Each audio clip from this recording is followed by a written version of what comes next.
Hello everyone, welcome back to rFactor 2 for the first round of a new BTCC series at Thruxton. Although rF2 participation has been in decline on Low Fuel Motorsport, there are still plenty of races out there to get your rFactor 2 fix. For round 1 of this series, hosted by the SCB community, I'll be starting from P6. A pretty decent qualifying time of 1:15.1 has put me within 0.6 seconds of pole position man Craig Gillette. Now Thruxton is fast, it's frantic, and it's incredibly easy to make a race-ending mistake. Let's see if we survive. And it's go! We're underway with the first of two 20-minute races here at Thruxton. There's a Toyota in front that was really sluggish as the lights went green. That looks like Christian Grutter, who was on the front row. So a disastrous start for Grutter. I suspect he was caught out by the lack of notice. The start lights gave us just one red light before they went green. And we're a little bit hot into this right-hander, and we're not the only one. Jeffy got in the other Toyota just as deep as I was there. Thankfully, we've got away with it, and we're in 5th position. So 1 place gained already. That was due to Christian Grotter's bad start, and Grotter has dropped right down the order. He's not even in the top 8 at the moment. So we've got Craig Gillette leading, Sven Koppel in 2nd, Paul Martin 3rd, Jeffy got in 4th, we're in 5th, and there's an Astra sideways in front. That's Sven Koppel, who's lost the rear coming out of Goodwood. So Koppel gone, we're up to 4th, and there's an almighty battle for 2nd. Jeffy got on the inside of Paul Martin. They're going to be too wide through this fast right-hander. It's so easy to get out on the grass there. Martin's going to have to be at the top of his game on the outside to hold on to it. He has done. So Martin holding on to 2nd position. He got 3rd. We're half a second behind him 4th as we approach the club chicane for the first time. Hard on the brakes. And I'll certainly take this after 1 lap. 2 positions gained. We're going to cross the line to end lap 1 in 4th position. Let's go back and check out a replay to see what happened at the start. Watch Grutter on the right of your screen. He started on the front row, but he completely misses the green lights. So many cars getting by. That promoted us up into 5th position straight away. And then halfway through the lap, we climbed up to 4th, and that's because Sven Koppel just asked a little bit too much of that Vauxhall Astra coming through Goodwood. The rear steps out. He fights valiantly to save it, but he's on the grass, and it has cost him a bunch of positions. Well, we're only approaching the end of lap 2, and already I'm in danger of becoming a little bit lonely in this 4th position. Both Ecott and Martin more than a second clear now. I'm struggling to stick with them, and if you look in the rear view mirror, the 3 cars behind are battling really hard. There was a cloud of dust there, and that's because Jarrett Will in 5th position was on the grass. That has cost him a couple of places. And there's a mistake from me there coming into club chicane. I just shifted down into 2nd a little bit too early and unsettled the car. I thought for a moment I was going to lose him, but we just about held on. But let's check out the replay to see what happened behind us. Jarrett Will at the front of this pack at the moment, but he gets 2 tyres on the grass. He manages to save it, but not before losing 2 positions to Pavel Bogdan and Anthony Hobbs. Now, if you look to the front of the picture, you'll see me sideways into the club chicane over the curb, and it looks like Hobbs does exactly the same thing in the Hyundai.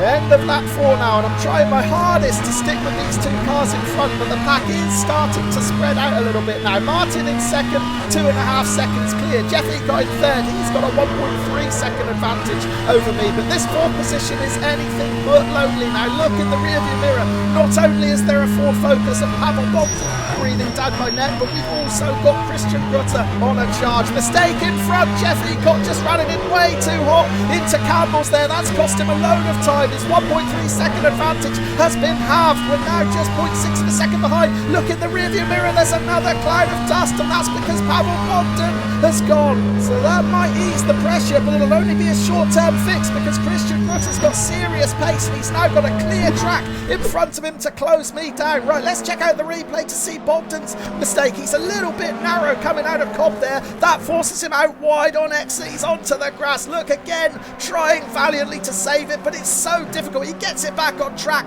but the car says no. He's back out on the grass for the 2nd time, so not only has he lost a position to Grutter, he's also lost one to Jarrett Will. Halfway through lap 6 now, we're actually doing a better job of sticking with Jeff Ecott now. We've got that Toyota firmly in our sights. It's actually proven a pretty useful target to chase. However, look in the rearview mirror. We're going to have company very, very soon because Christian Grutter is closing us down fast. He's now just 0.6 of a second back. Grutter qualified really strongly. He was on the front row, but of course lost loads of positions with that start. Oh, I've got it completely wrong going through Church there. I had to lift to stop myself going onto the grass. It's such a fast right-hander, and it is absolutely imperative that you get an optimum line through there, or you can lose loads of time. Look at Grutter now. He's right on our tail. I'm going to try and hold firm through the club chicane, but a costly mistake that was in Church. Not only have I lost a bit of ground on Eco in third, but I've put myself under all sorts of pressure from Christian Grutter in fifth. We're just started lap 7, so we're not even halfway through this race yet, so it's going to be a tall order to try and hold off that Toyota behind and cling on to this 4th position, but we'll give it our very best shot into Campbell's. We've got to make the apex here. We have done, but it's such a tricky section, and look in the rearview mirror, Grutter's clearly much quicker through here. There's a little bit of contact. He's just giving me a nudge to let me know he's there. But yeah, Christian had a much better line through that section, and it's brought him to within 0.2 of a second. Grutter is about to strike here. What can we do? Can we hold on to this 4th position? Ecoi is clearing off again now. He's 1.7 seconds down the road. Around this long Goodwood right-hander, then it's on the gas through Village, approaching Church. Now I've struggled with this corner on previous laps. I've got to get it right this time. I get a better apex. I've done it cleanly. However, Grutter's done it even quicker. Look at him closing in the rearview mirror. There's a long charge down this back straight now to the club chicane. We're going to hold an inside line here, so we're going to try and close this line off. Oh, but I lock up the brakes at the worst possible time. We're going to run into the chicane. Too hot. We're off track at this point. I've got no choice but to give Christian the position. That's my biggest mistake yet, and it's cost me 4th place. Let's check out the replay. I'm holding on to 4th by the skin of my teeth at this point, but I just lock up the brakes. It sends me out wide. At this point, I'm off track, and it wouldn't have been safe to try and get back on track and make the apex. I had to yield there. Grutter up to 4th, me down to 5th. Well, unfortunately, I still had one small mistake left in me, and no surprises that it came at Church Corner, the turn that I've been struggling with all race. We're now on lap 8. We're still in 5th position, but we've got Jarrett Will just 0.4 of a second behind, and once again I missed the apex coming through the turn, and I have to lift to avoid going on the grass. Look at Will behind. He doesn't need a second invitation to challenge. He's going to make a move up the inside, and he's going to get the pass done before we even reach the club chicane.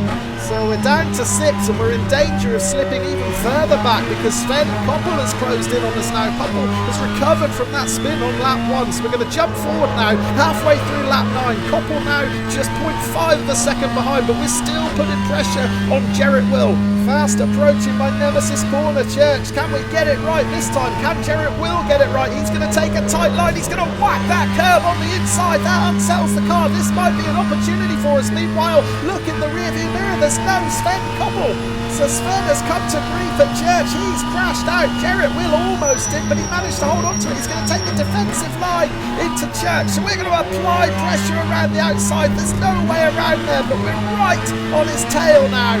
So can we wrestle this 5th position back? We're going to jump forward to halfway through lap 10, and we are still swarming over the rear end of this Vauxhall Astra. Jarrett Will know we're there. He'll be able to see me getting ever bigger in the rearview mirror. He's trying to hold as tight a line as possible, but he did clip the grass on the inside, which is going to cost him some exit speed. Once again, we're going to challenge, but we've got no choice but to challenge around the outside, and there's going to be no way through around Church. So I do just lift and back off. I'll try and tuck back in behind Jarrett, but let's go back and check out the replay. There's Will hammering the curb. Oh, Sven Koppel hit it even harder. He's sideways coming out of Church there. He's done really well to save it, but it will cost him a position. Pavel Bogdan getting past.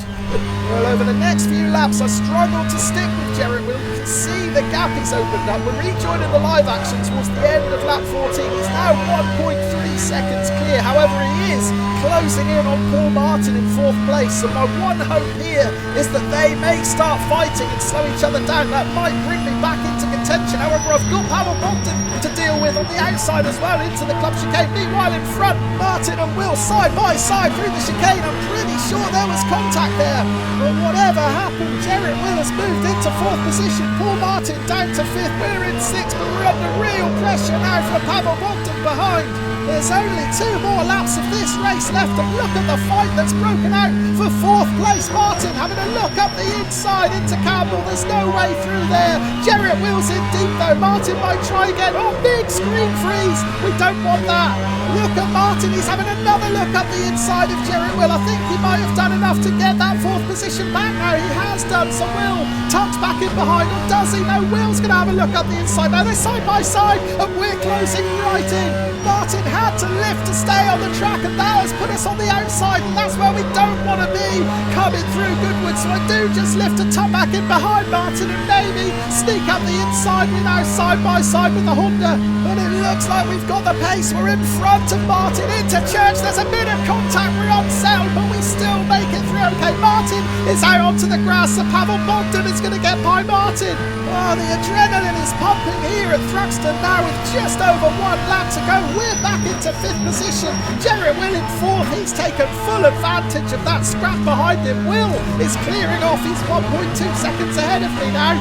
But what a battle that was. It started at the end of lap 14 between Jerrit Will and Paul Martin before I joined in halfway through lap 15. There's the contact going into the club chicane. Will had a look up the inside. There was barely room. He had to take to the grass. That's what caused the contact with Martin, but Will makes the pass. Then halfway through the next lap, Martin strikes back. But because of this tussle, I was able to close right in. However, I found myself on the outside going through Goodwood. That was where I didn't want to be. I was worried about running out of room and getting sent onto the grass. So I switched. I made a move up the inside, and that enabled me to pass Paul Martin. I get a helping hand through Church with a little nudge from the Honda behind. Martin out onto the grass, and that allows Boggy to pounce. So Pavel Bogdan picks up a position as well.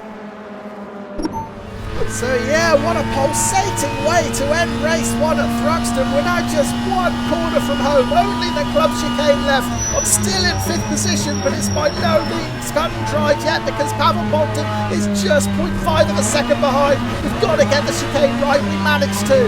So Jerrit Will's going to take 4th position. We're going to see the checkered flag in 5th.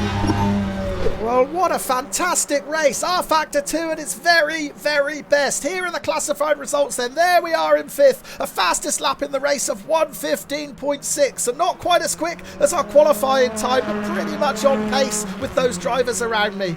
And these results also make up the grid for race 2. So we're going to be starting this one from P5, but make that P4. There's a gap on the front of the grid. No Christian Grotta for this one. So what can we do here? Can we challenge for a podium? Let's find out. So here we go, another 20-minute battle at Thruxton. If it's half as good as the first race, we're going to be in for a treat. We're starting on the inside this time, and that's going to make this first turn really tricky because I've got Jerrit Will to the outside of me. He's got past. I think we're going to lose a position to Pavel Bogdan as well, so not such a good start this time. Hard on the brakes into Campbell for the first time. We messed this up on lap 1 in the first race, but we're a lot tighter this time. We got through there much more cleanly. So out in front then, pole position line, Craig Gillette is clearing off much like he did in race 1. Jeff Eacott currently 2nd, Jerrit Will 3rd, Bogdan 4th, me in 5th, Paul Martin right behind in 6th. But the most important thing here is just to take it steady on this opening lap. We don't want to make any careless mistakes in the early going. Bogdan in front, just clipping the grass on the inside there. It did unsettle his car just a little bit, but it hasn't cost him any significant speed. Wondering whether concentration, or rather a lack of it, might become an issue in this race. That first outing was so intense, and combine that with the heat wave that we've got going on here, my room is sweltering. It is going to make concentration incredibly difficult for another 20 intense minutes at Thruxton, and right there we have a mistake already. I'm just a bit late on the brakes. I was in danger of running into the back of Boggy. Now thankfully it hasn't cost me a position, or it might have done though, because Paul Martin's going to pounce. He's making a move up the inside into turn 1. Martin takes 5th position. I'm down to 6th. Yeah, so very nearly ran into the back of Boggy's Ford Focus there. I got caught out a little bit by the braking point. Had to take avoiding action and go out wide. I did come back onto the racing line. Almost chopped the nose off Paul Martin's Honda there, but Martin managed to get a better run out of the club chicane and tuck it up the inside. Well, I've been struggling to match the pace of the front five through this second lap. Paul Martin in fifth is already 1.3 seconds clear, but as we approach the club chicane, there's been a big incident. We've lost Gerrit Will, he's right on the racing line. We managed to squeeze our way past, and we've lost Pavel Bogdan as well, so there must have been a coming together between those two guys. And there's a huge gap that's opened up behind us now. I don't think the cars behind me got through that incident. Let's check out the replay to see what happened. Oh, it's Bogdan on the grass. He just clipped the grass on the outside. That sent him right into Gerrit Will. Paul Martin in the Honda gets through safely. I get through safely, but I don't think the other drivers did. Boggy there waiting for Gerrit Will to rejoin. That's a kind gesture. And it was Sven Koppel and Anthony Hobbs who didn't get through, but it was nothing to do with the incident in front. It was actually Koppel, another victim of the grass here at Thruxton. He clipped it on the inside this time, which caused him to slide into Anthony Hobbs. Well, by lap 5, I was beginning to find a little bit of a rhythm, and I started to close in on Paul Martin ahead. He's now just half a second clear. He takes a big chunk of the curb on the inside through Church there, and that is going to allow me to close up those final few tenths. I'm going to be right on the tail of this Honda by the time we reach the club chicane. Can I get past him? No, I'm going to think twice about that. We're just going to back off, tuck back in behind Martin through this chicane.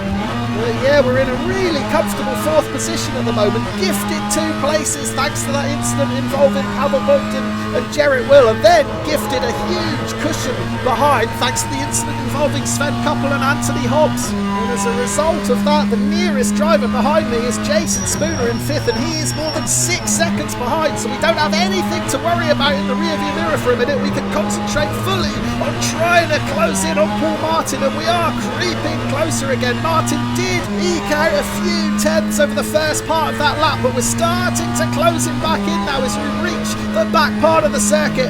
And a quick glance at the leaderboard shows that Craig Gillette has cleared off again. He is in a class of his own in that Infinity. He's nearly 10 seconds clear of me, and he's got a 7-second advantage over the driver in 2nd place, Jeff Ecott. Just about still see Ecott in the distance there. He's in the other Toyota. He's just gone through Church. Oh, look at Martin sideways through there. He manages to save it, but that is going to give us an opportunity to reel him back in. Can we close in on him on the approach to the club chicane? That was a big moment for the Honda Civic man there. Hard onto the brakes into the chicane then, and we've lost Jeff Ecott. Ecott's crashed out in the middle of the chicane. The yellow flags are out, so Paul Martin is promoted up to 2nd, and we're up to 3rd. Now, how quickly can Ecott rejoin the race? Can we open up a big enough advantage to get clear of him? It looks like Ecott is 2.5 seconds back, so that's not far, given that he's quicker than me. He might be able to reel us back in. Oh, look at Martin. He's missed his braking point into Campbell. Martin out into the grass. We could take 2nd position here. Martin's going to rejoin down the road, but I know Paul is as fair a racer as you'll ever find, so he's going to let me have the position here. He knows he's made the mistake, and we find ourselves up to 2nd position. Let's check out the replay. First, Ecott's mistake coming into the club chicane. He just loses the rear and goes out onto the runoff area, and then Paul Martin missing his braking point into Campbell. He's way out onto the grass. Fast forward 2 laps. We're now on lap 9, and I'm still in 2nd position. However, I'm under all sorts of pressure, not only from Paul Martin but from Jeff Ecott as well. We said that Ecott would be able to close us back in. Well, he has done. And we're only at the halfway point of the race. Can we hold on to this 2nd position for another 10 minutes? It's going to be every bit as intense as race 1. All I can do is concentrate on hitting my own lines. If I can do that, I might be able to hold Paul Martin off. He's going to have a look up the inside, Martin, but we've just about got enough speed to keep our Toyota in front of the Honda. This upcoming right-hander is the one I worry about, Church. It cost me so much time in race 1. We're okay through it there, but look at Martin. He's ready to pounce now. He's right on our tail. So I know I'm going to come under pressure coming into the club chicane. All I can do is hold a tight line and get my braking spot on. I don't want a repeat of the mistake that I made in race 1 to let Christian Grotter through. We get through the chicane okay. We take a little bit of liberty with the track limits there, but no damage done. We actually got out of that corner a little bit quicker. Yellow flag That's right, we haven't lost the race leader, have we? No, we haven't. That's a back marker. Yeah, we've got 0.6 of a second over Martin behind now, and nearly 1 second back to Jeff Ecott. So it's a little bit of breathing room. It's not much, but I'll take it at this point. Any relief of pressure is gratefully received at this point in the race. We've still got another 8 minutes to go. Now at this point, I'm hoping that Ecott can close in on Martin and the two of them can slow each other down, but my hopes are dashed in the rearview mirror because that cloud of smoke is Jeff Ecott heading out onto the grass. So we've lost Ecott in the Toyota. Now it is just a battle between me and Paul Martin. So at the very least here, we are looking good for a podium finish in race 2, but I don't want third, I want second. I'm going to push as hard as I can here to hold on to it into Church. Please get it right. No, we didn't get it right. We were just too wide and we had to lift a little bit to avoid going onto the grass on the outside. That's going to invite Martin to challenge. I move over to the right to take as defensive a line as I can, but it's not going to count for anything because Martin's got the raw pace to get past me before we even make the chicane. He has run in deep though. Can we switch back and cut out the inside? My altered line is giving me a faster exit. We're now side by side as we cross the line. I'm going to have the inside line for T1, but it's crucial that I hold it as tight as I can. I've got to leave space for Paul. On the outside, we take as much of the curb as we possibly can, and I've done it. I've snatched that second position back, hard on the brakes, into Campbell. A little bit hot into there, but we've held the line. We've just about made the apex. We're struggling here to get through. Oh, there's contact from behind, and we are out. We're out onto the grass, and we're out of second position. Trying to get this car back facing the right direction as quickly as I can, but it's so difficult on this Thruxton grass. Oh, there's Paul waiting for me. So much respect being shown in this series, but yeah, that was a costly collision with Martin. Let's go back and check out the replay. We can see some of the highlights of this fantastic battle. Started with Martin making the pass on me into the club chicane. I snatched the position back going out of the club chicane. We're going to be side by side going through turn 1. Now I took as much of the curb as I possibly could to leave that space on the outside so we both got through there safely, but somehow I managed to keep a little bit of extra pace as well, which enabled me to get back in front of Martin before we made it to this sharp right-hander. I am in a little bit deep, which messes my line up for the exit there, and it does catch Paul out. He runs into the back of me, tags my rear end and sends me out onto the grass, on board with Martin now. And we can see him take a much wider entry into this corner, which gives him so much more speed on exit, but he's just got nowhere to go. My lack of speed caught him out there, and the collision is unavoidable. And it's really disappointing for the both of us, not just because it was such a fantastic and fun battle, but we've both lost our podium positions now. We're going to rejoin in 5th and 6th respectively. So I'm in 5th, Martin in 6th. However, we're going to trade positions again before the lap is out, and that is because of my nemesis corner, Church, catching me out again. This time I'm going to get it really wrong. This is what happens when you run onto the grass. There is no way back on without losing loads of time and speed. Now I did suffer some minor front aero damage when I hit the barrier. I wonder if that played a part in me getting that corner so wrong. We're going to jump forward to lap 14, and now it's Martin's turn to get out on the grass, and he is way out onto the grass through Goodwood. Look at him there to the left in a cloud of dust. That is the part of the track where it is nearly impossible to get back onto the track. Here's the replay. Martin just clipping the grass on the outside, and as soon as you touch it here, you are done. You can't steer, you can't stop. All you can do is wait and see where you end up, and in Paul Martin's case here, it's in the shrubbery. So thanks to Paul's grass tracking excursion there, we were able to finish in 5th position, matching our finish from race 1. We did come under some pressure from James Wolkington in the closing stages, but we managed to hold him off and take that 5th position. So what an evening of sim racing this was. rFactor 2 at its very, very best once again. Here are the classified results, and there we are for the second time tonight in 5th position. Look at that fastest lap, a 1:16.5. I was well off the pace that I was setting in race 1 here. But this series is a shining example of how it's not impossible to find some cracking racing in rFactor 2, even when participation is low in Low Fuel Motorsport. If anyone like me is missing those LFM races, then I really recommend you hunt out a community like SCB. I'll leave a link in the description to this video where you can join SCB and find out more about rF2 and other sim racing series. Thank you ever so much for watching. I know it's been a longer video today, but I think it's been worth it. I'll see you again soon. Cheers for now.